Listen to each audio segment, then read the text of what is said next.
inshallah, to make us not from amongst those people who takhallafa an al-Hussein, who fall back, who do not join that caravan of Abi Abdullah, but rather we do join, inshallah. So that's what we're trying to do in these nights. Yesterday we spoke a little bit, first of all, a bit about the kind of importance of the aza of Imam Hussein and some of the etiquette that we can try to work on to incorporate and uphold on these nights. Inshallah, I'll add a little bit about that right now. And then yesterday we also spoke about the first kind of teaching of Imam Hussein that we wanted to talk about so that we can learn from it and benefit from it in our lives. And that was that of giving thanks, being somebody who is thankful in our life. Inshallah, we will also move forward from that today. Sallu ala Muhammad wa ali Muhammad.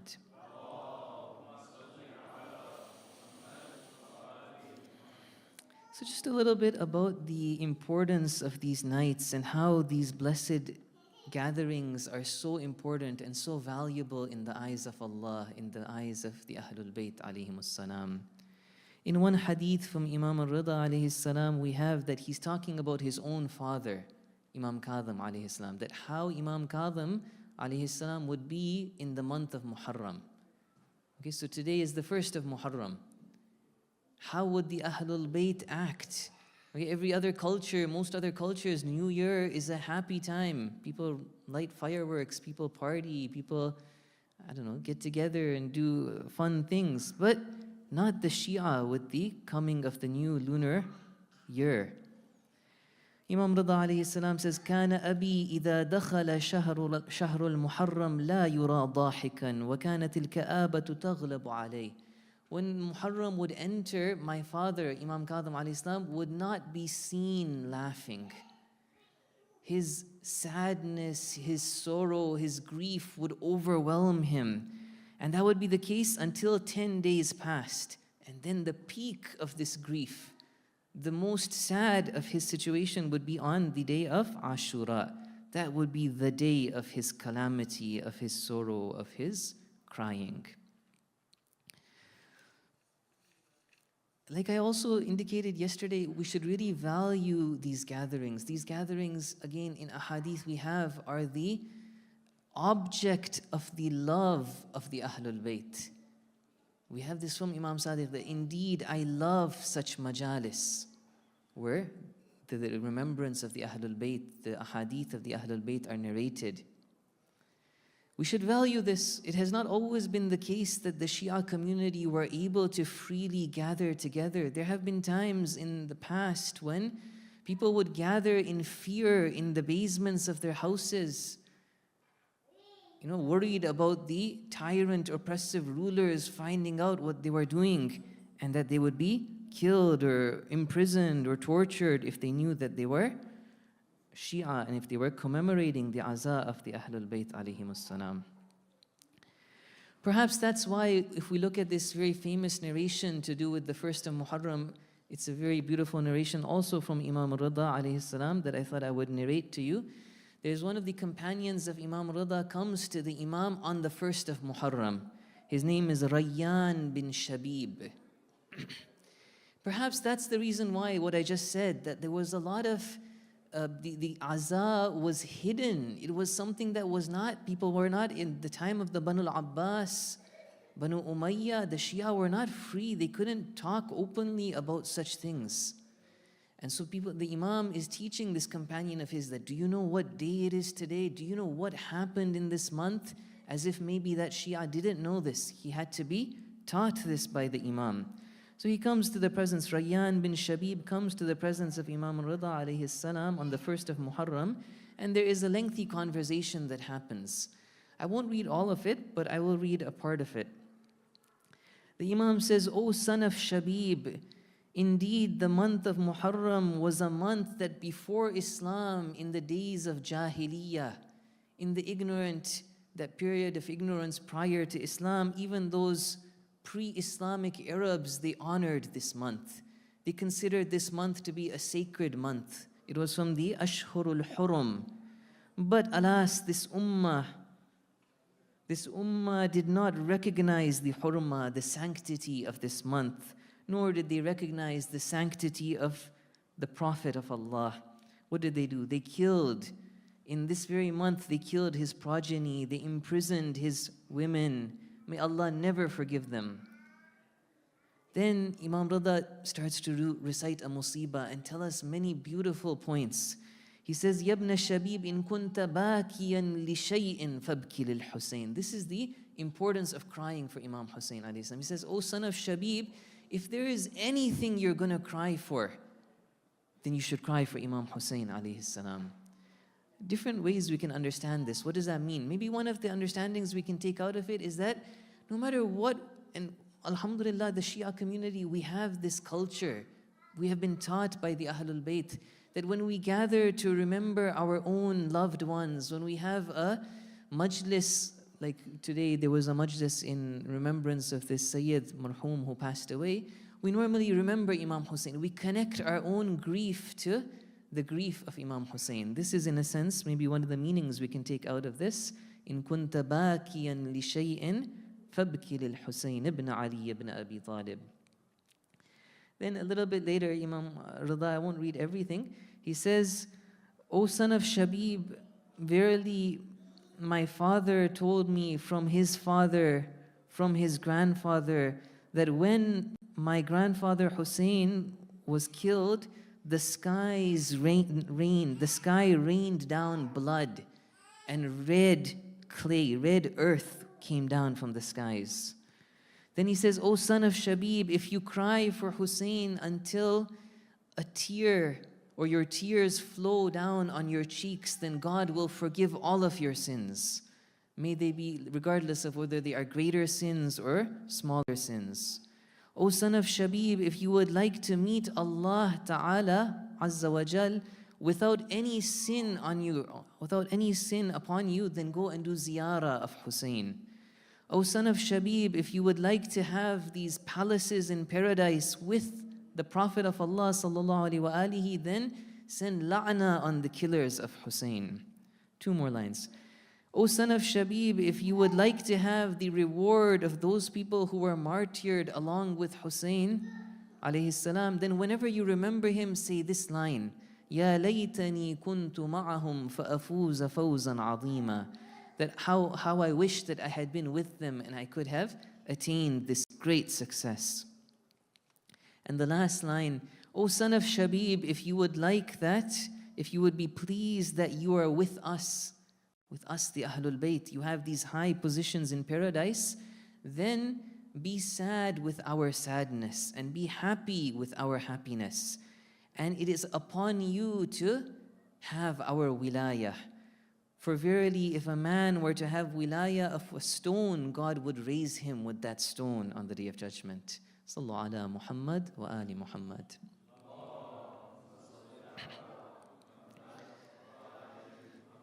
So this was just a brief reminder as we start. Again, we're still in the beginning of this Ashra. As much as we can, we need to value and recognize the honor, the importance of these gatherings.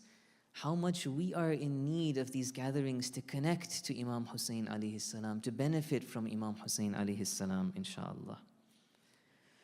Okay, with that, let us now move back to our topic. Yesterday we started a discussion on the importance of giving thanks, being people who in our lives are positive individuals.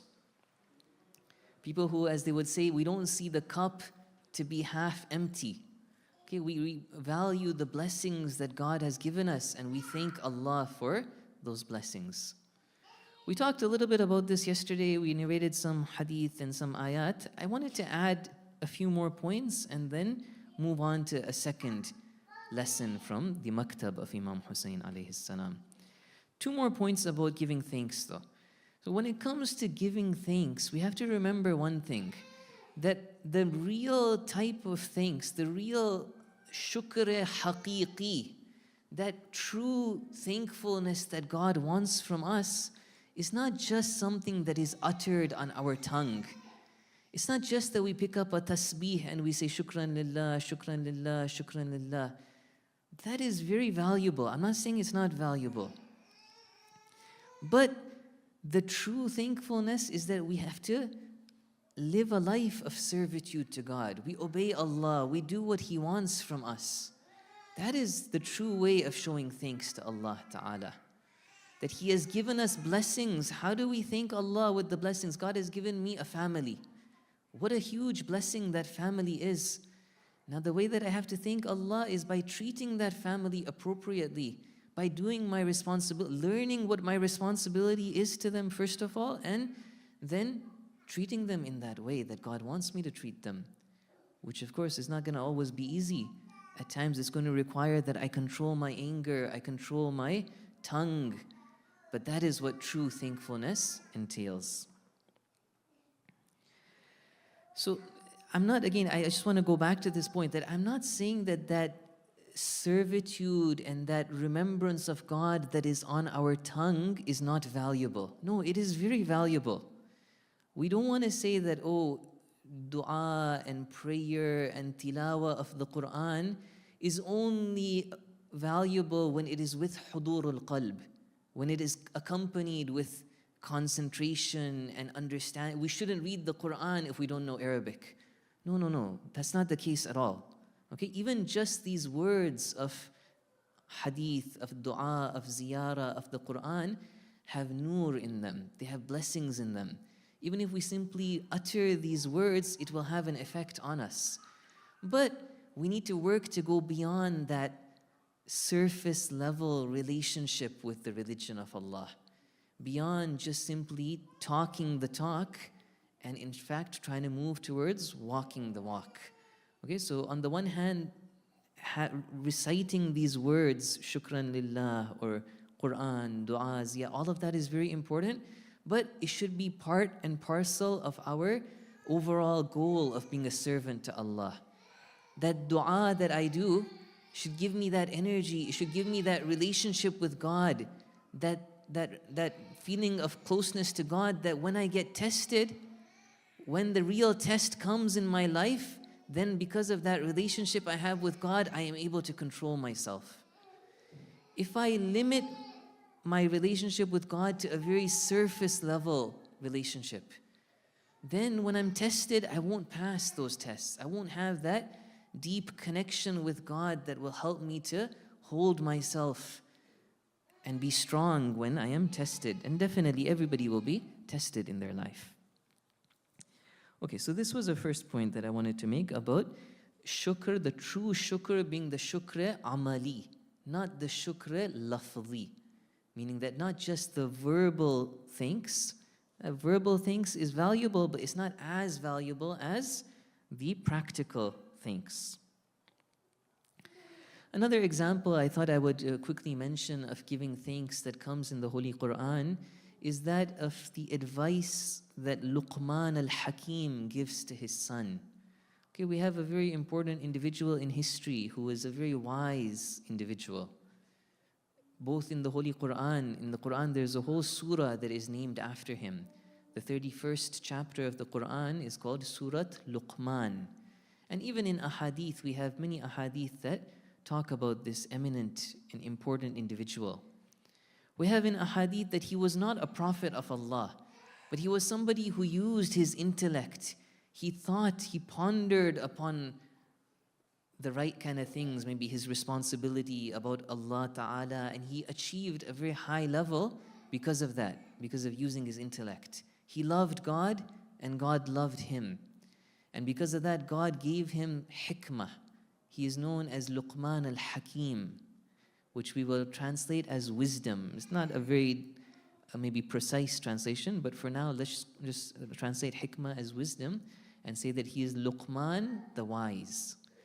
So in this, these verses of the Holy Quran where he remembered and there's a kind of a will or a piece of advice that he is giving his son that comes in the Holy Quran, the very first ayah, the very first piece of advice that he has for his son, it says the following, وَلَقَدْ آتَيْنَا لُقْمَانَ الْحِكْمَةَ أَنِشْكُرِ لِلَّهِ. The first piece of advice that Luqman had for his son is give thanks to God. This wise individual who the Ahlul Bayt remember, who Allah Ta'ala is remembering, the first piece of advice he has for his son. Obviously the first one meaning the most important. right? Is that give thanks to God. And then he goes on to make a nice point. وَمَنْ يَشْكُرْ فَإِنَّمَا يَشْكُرُ لِنَفْسِهِ وَمَنْ كَفَرَ فَإِنَّ اللَّهَ غَنِيٌّ حَمِيدٌ. That, oh my son, you should know something. God doesn't need our thanks. God doesn't stand to benefit if me and you give thanks to Him. He is not going to be harmed if me and you are ungrateful to Him. That thanks that we can give, or God forbid, that ingratitude that we can show is all to our own benefit or our own detriment. We are the ones that stand to benefit by thanking Allah. That is exactly what he says. And وَمَنْ يَشْكُرْ فَإِنَّمَا يَشْكُرُ لِنَفْسِهِ. Whoever gives thanks, he only does so for himself. وَمَنْ كَفَرَ. Whoever is ungrateful, who doesn't give thanks, they should know فَإِنَّ اللَّهَ غَنِيٌّ حَمِيدٌ. God is all needless. God is needless of them. God is ghani. He doesn't need their thanks. Okay, so these were 2 points. With that, we want to kind of wrap up this first lesson that we can take up from the maktab of Imam Hussein alayhi salam. That if we want to be followers of Imam Hussein, we want to be people who are, thank you, we want to be people who are, inshallah, walking on that path of becoming somebody who is like Hussein, a servant of Hussein, a follower of Hussein ibn Ali alayhi salam. We have to work on being a thankful person in our life, giving thanks. And yesterday and today we made some points about what exactly that means. Sallu ala Muhammad wa ali Muhammad.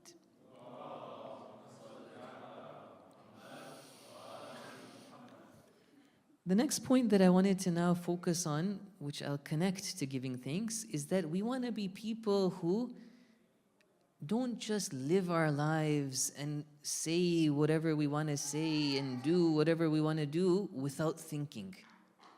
Okay, we want to be people who use our intellect, who stop and think about what we are doing. We want to be people who have a filter on our tongue, that we don't just say whatever we want to say, regardless of whether I am hurting the feelings of somebody else, regardless of whether I am talking without knowledge, judging somebody without having certainty that they really are like that. Okay, we want to be people who are nuanced, people who have a kind of a thought process that we undergo before we act. Or at the very least, if not that, we want to be people who stop and reflect on what we did and think that, okay, did I make a mistake? If I did, what can I do to now rectify that mistake, to make sure that I don't make that mistake in the future? We can connect this to the concept of giving thanks. In one of the ahadith from the fifth Imam in that same book that I mentioned yesterday, Tuhaf al-Uqul, there is one lengthy conversation where Imam Baqir alayhi salam, he's giving advice to one of his companions, Jabir. And at one point, Jabir al-Ju'fi, not the other Jabir we might be familiar with in the story of Arba'in, that's another Jabir. This is Jabir al-Ju'fi. Imam Baqir is telling Jabir al-Ju'fi, at one place he says this, that in order to give thanks to God, consider what little rizq you have to be a lot. Okay? So one of the ways Imam Baqir is teaching Jabir, his companion, that one of the ways that you can attain this level of being a thankful person is to stop and think about all the blessings you have. Even if they may appear to be little to you, the reality is everybody has so many blessings. Okay? We all have a lot of blessings in our life.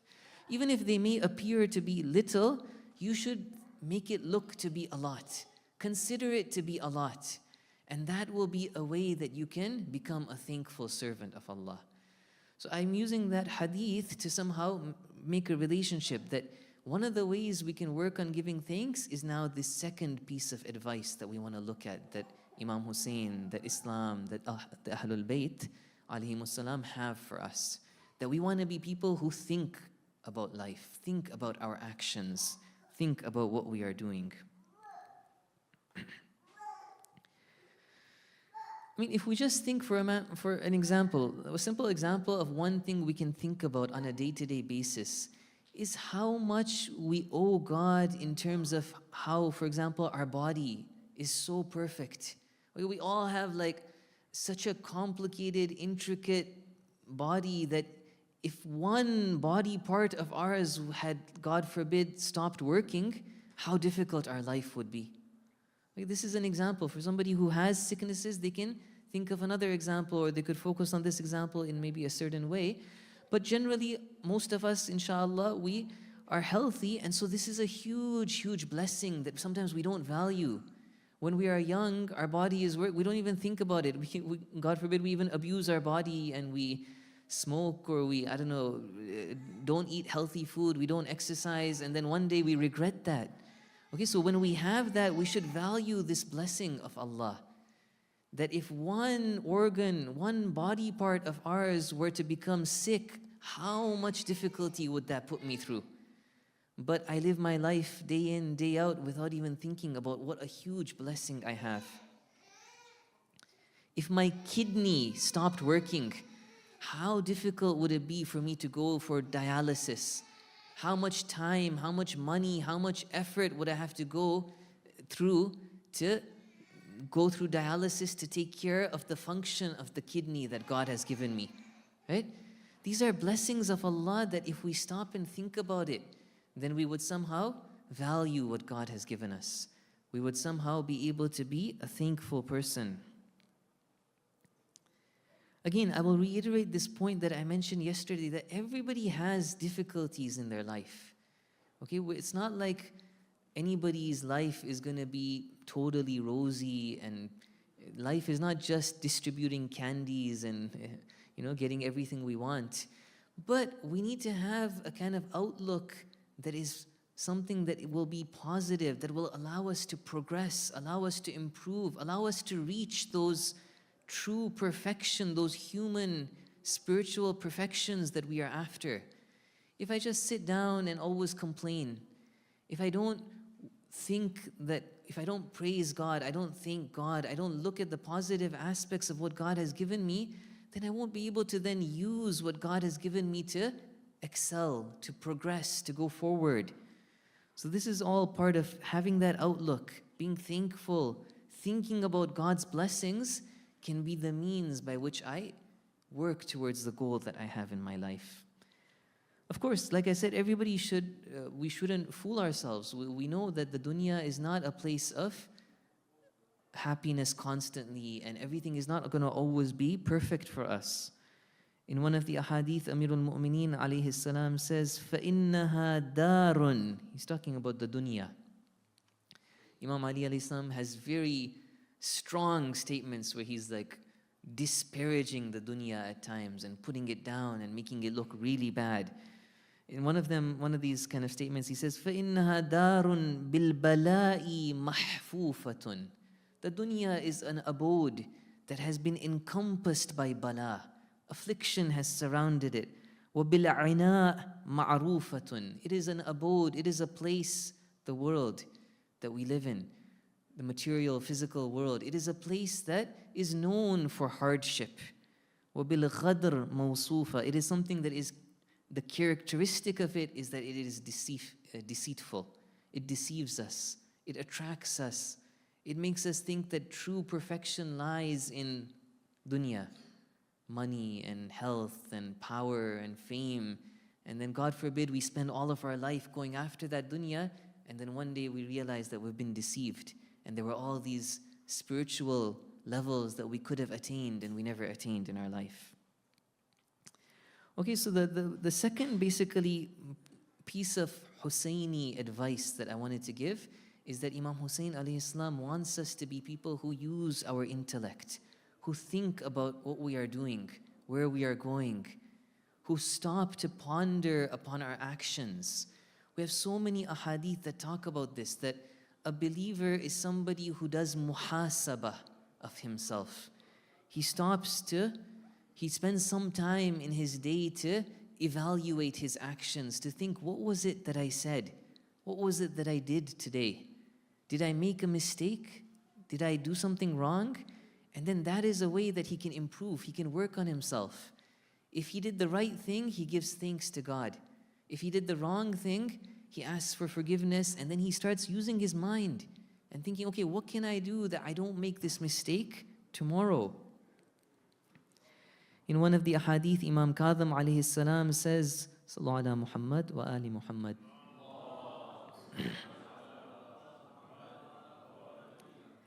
ليس منا من لم يحاسب نفسه في كل يوم. The person who doesn't take account of himself every day is not from us.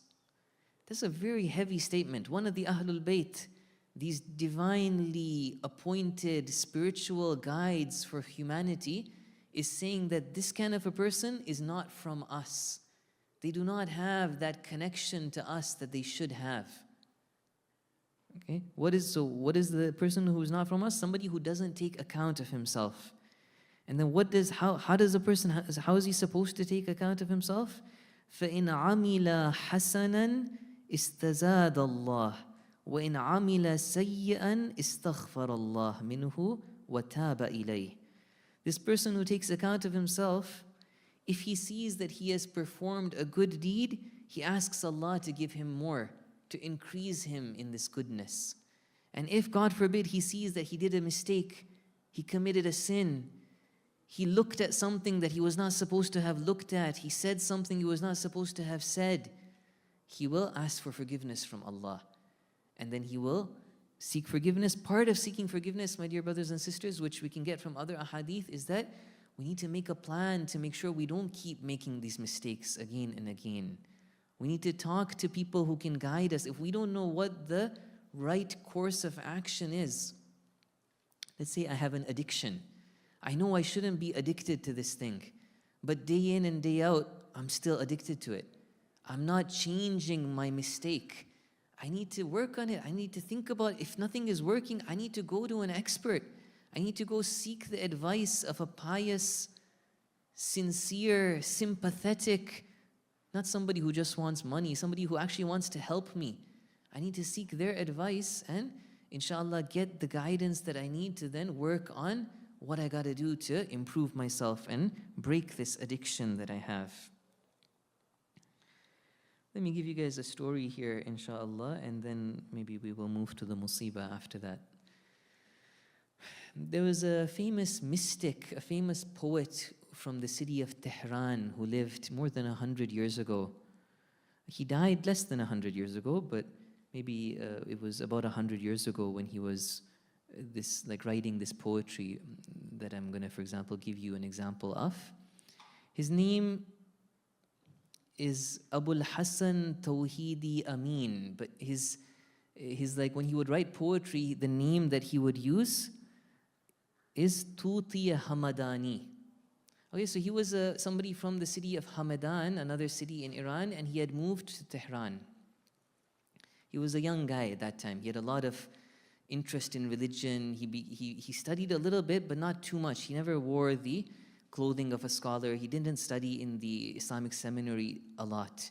But he had a close connection with some of the awliya of Allah, like Ayatollah Shah Abadi, one of the mystics. And he himself attained, as we'll see, a very high level. He was somebody, for his day job, what he used to do is he used to sew. He was a khayyat. And he lived in an area of Tehran, even now it is there, it's called Lalezar. Okay, prior to the Islamic Revolution, this was a very bad area of the city with like nightclubs and a lot of haram things happening in that area. But it was a wealthy area of the city. So he could make a lot of money. When he would sew his clothes, he could make a lot of money if he lived in that area and he ran his business in that area. He was a young, talented person, and so initially he was over there. But then he thought about what he was doing. And he realized that by living in this area of the city, which is so full of sin, which is so full of indecency, he's going to lose his modesty and chastity and purity and religion. And so out of fear for God, out of fear for his own akhirat, his own purity, he left that area of Tehran and he moved to the south of Tehran, close to the blessed haram of Shah Abdul Azim, one of the great Sadat who is buried there. There's a haram there. It's a city called Ray. Now it's just in the south of Tehran. So the same clothes that he could have got 25 tumans for, okay, back in the day, 25 tumans was a lot of money. Those of you who have been to Iran today, 25,000 tumans is not even a lot of money. The same clothes that he could have got 25 tumans for, he was only going to get like 3 tumans for it. But out of that fear for his purity, out of that fear of committing sin, he left that indecent area of Tehran and he moved to the south of Tehran. And God gave him so many blessings. The doors of spirituality opened for him in his life. In the middle, when he would be working, he would stop and he would write poetry. And poetry that today people of spirituality, mystics, scholars really appreciate this poetry. For those of you, maybe there are some in the crowd who know some Persian, I'll just read a couple of lines of his poetry. In some of his lines of poetry, he says, Ilahi dili deh ke jay to bashad. Lisani ke dar vei sanay to bashad. He is drowned in the love of God. He's talking to God. He's saying, oh God, give me a heart that is the place for you. My heart should be filled with none other than you. Give me a tongue that is the place of praising you, that is used basically to praise you. Ilahi atakun bifikram tunuri ke mahsul fikram du'ay to bashad. Oh God, make my thoughts be such that they are, the product of these thoughts is that I do dua to you. Okay, one person uses his mind, his thoughts, and he uses it for an evil purpose. He uses it to deny religion, to attack Islamic values. He's saying, no, oh God, make my thoughts be thoughts that are used to go towards you, to do dua to you. One more line. Ilahi chenan kun ke in abd miskin baraya to khanad baraya to bashad. He's saying that, oh God, make it such that whatever I do should be for you. So, my dear brothers and sisters, this is an example of a young man who used his thought. This is somebody who followed that maktab of Imam al-Hussein alayhi salam, where he used his thought correctly. He used his mind, his thoughts to evaluate what should he do in his life to be a good servant of Allah. And he was able to maintain his purity and achieve such a high level by doing that. I wanted to connect this more to Imam Hussein, but let's leave it for today, inshallah. Let's move now to the musibah, inshallah. Sallallahu ala Muhammad wa ali Muhammad.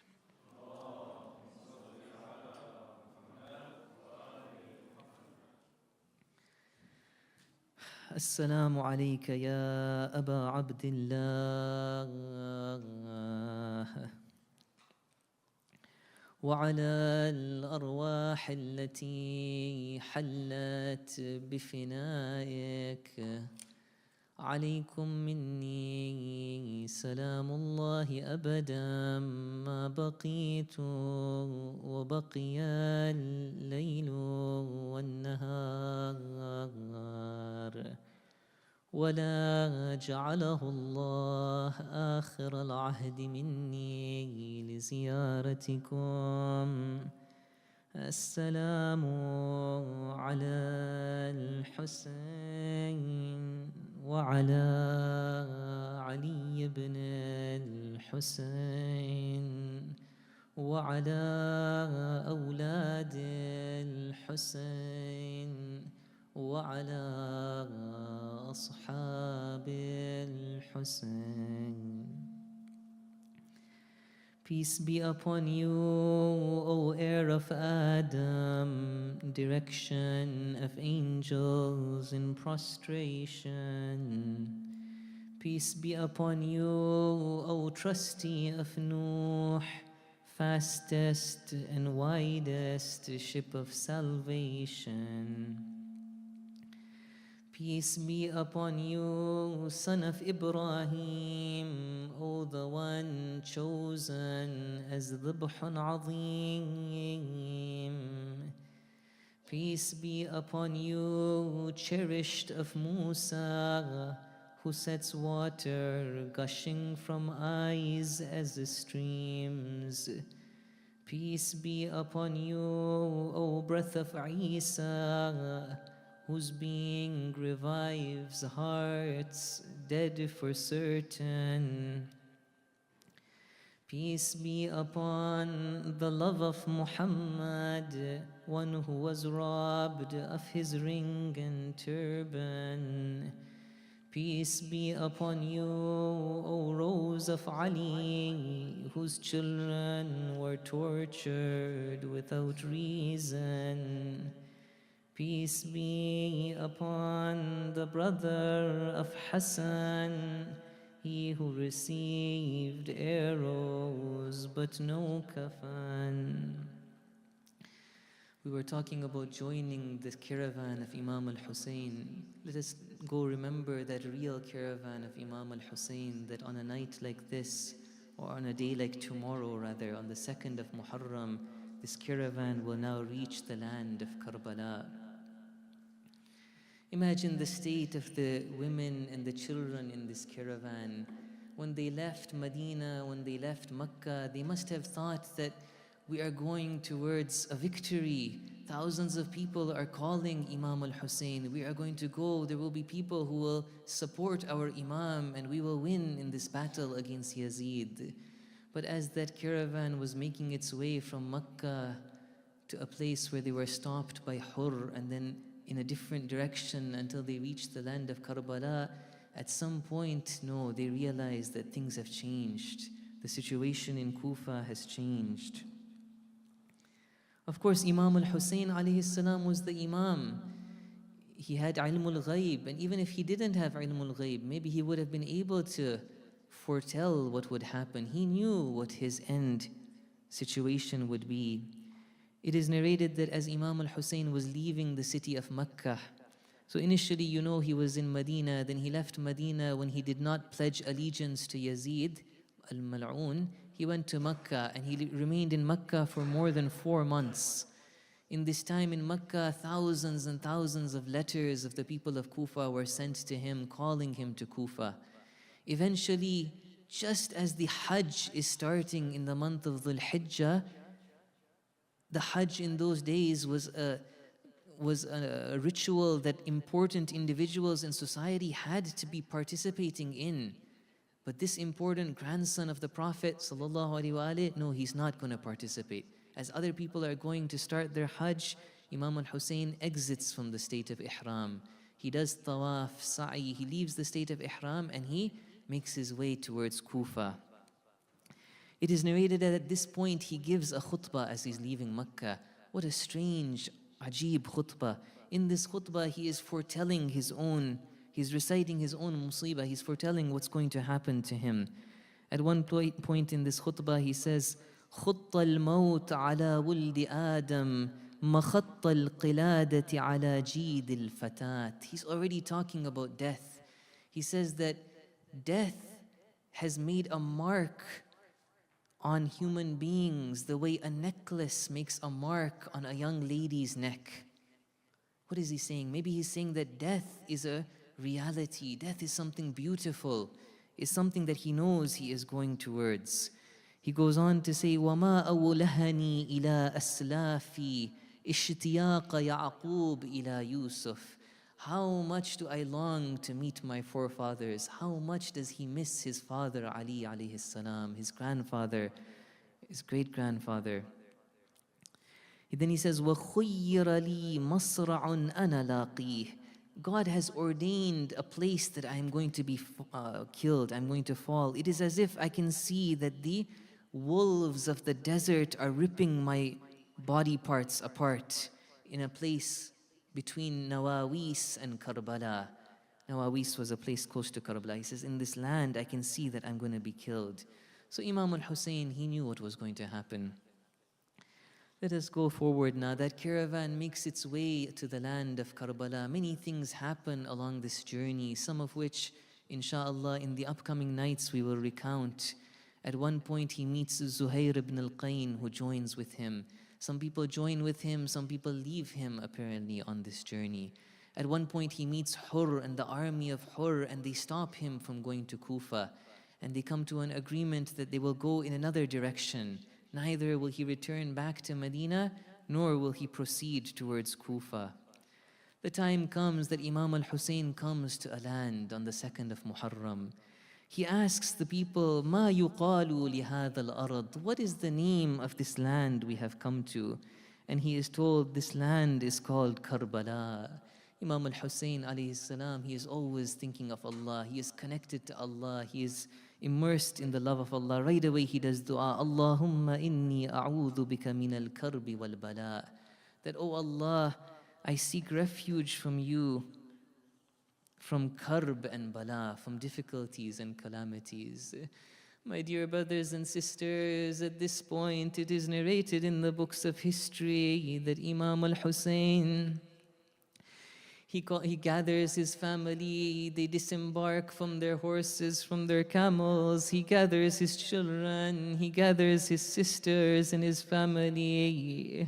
ثم نظر إليهم فبكى ساعة. He looks at them, he looks at their blessed faces, and he begins to cry. He says, "Oh Allah, we are the progeny of your Prophet Muhammad. We have been taken out of our land. We have been taken out of the haram of our grandfather. This is what the Banu Umayyah have done to us." We would ask Imam al-Hussein, "Oh Imam al-Hussein, when you are looking at that family of yours with that ilmul ghaib that you have, what is it that is making you cry? Oh Hussein." Maybe he would tell us that he was looking at the hands of Abul Fadl al-Abbas. Maybe he was telling us that he was looking at the cheeks of his daughter, thinking what will happen to her on the night of Sham Ghariban. Maybe he would tell us that he is looking at the earrings of his sister Kulthum. ألا لعنة الله على القوم الظالمين وسيعلم الذين ظلموا أي منقلب ينقلبون. مات حسين.